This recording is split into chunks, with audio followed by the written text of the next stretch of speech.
রমজানের দ্বিতীয় দশকে রোজা মুখে ইফতারির সামনে নিয়ে দোয়াটি 3 বার পড়ুন।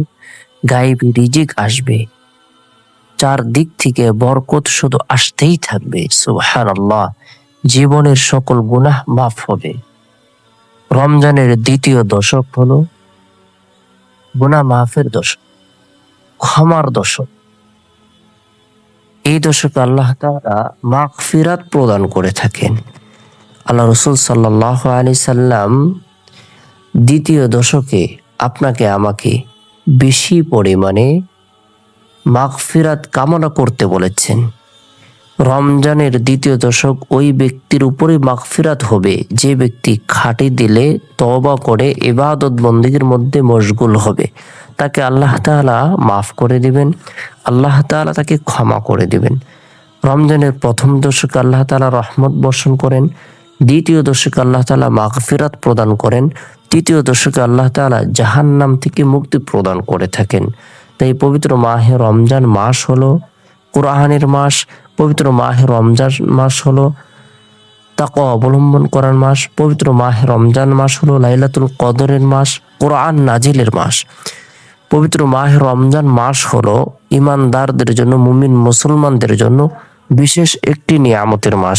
তাই গুরুত্ব সহকারে রমজানের দ্বিতীয় দশকে রোজা মুখে ইফতারির সামনে নিয়ে বরকতপূর্ণ এই দোয়াটি যদি আমরা 3 বার পাঠ করে আমল করি, আল্লাহ তাআলা গায়বী রিজিক প্রদান করবেন, সকল গুনাহগুলোকে মাফ করে দিবেন। সুবহানাল্লাহ।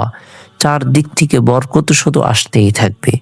সারাদিন রোজা রাখার পর ক্লান্ত শ্রান্ত শরীর নিয়ে, ক্ষুধার্ত অবস্থায়, পিপাসার্ত অবস্থায় ইফতারির সামনে নিয়ে যখন বান্দা অপেক্ষা করতে থাকে, আল্লাহ তাআলার হুকুমের অপেক্ষায় থাকে, আল্লাহ তাআলা এই অবস্থা দেখে ফেরেশতাদেরকে নিয়ে গর্ব করতে থাকেন, দেখো আমার বান্দা আমাকে দেখেনি, আমার বানানো জান্নাত দেখেনি, আমার বানানো জাহান্নাম সে দেখেনি, আমাকে ভয় করে খাবার থেকে সে বিরত থেকেছে, পান করা থেকে সে বিরত থেকেছে, সকল ধরনের গুনাহ থেকে সে বিরত থেকেছে।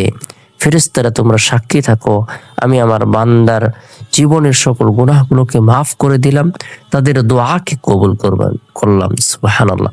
আমি আমার বান্দার জীবনের সকল গুনাহগুলোকে মাফ করে দিলাম, তাদের দোয়াকে কবুল করলাম। সুবহানাল্লাহ।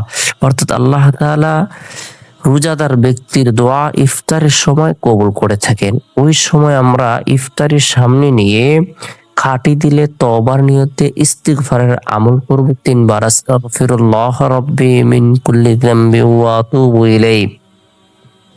আস্তাগফিরুল্লাহ রাব্বি মিন কুল্লি যামবি ওয়া আতুবু ইলাইহি।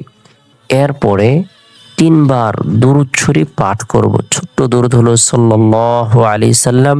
উত্তম দুরূদ হলো দুরূদ ইব্রাহিম, যে দুরূদটি আমরা নামাজের মধ্যে পড়ে থাকি, সেটি হলো উত্তম দুরূদ শরীফ। এরপরে ছোট্ট একটি দোয়া, ইয়া ওয়াসিআল ফাদলি ইগফিরলি, ইয়া ওয়াসিআল ফাদলি ইগফিরলি, ইয়া ওয়াসিআল ফাদলি ইগফিরলি 3 বার পাঠ করব, আমল করব।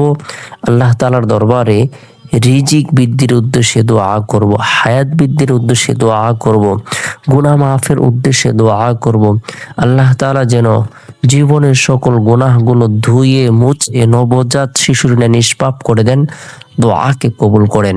আল্লাহ পাক রব্বুল আলামিন সকলকে বুঝার, আমল করার, আখিরাতের জন্য প্রস্তুতি গ্রহণ করার, পবিত্র মাহে রমজান মাসটিকে গুরুত্ব প্রদান করার, অধিক পরিমাণে কোরআন তেলাওয়াত করার, জিকির করার, তাসবিহ তাহলিল পাঠ করার তৌফিক দান করুক।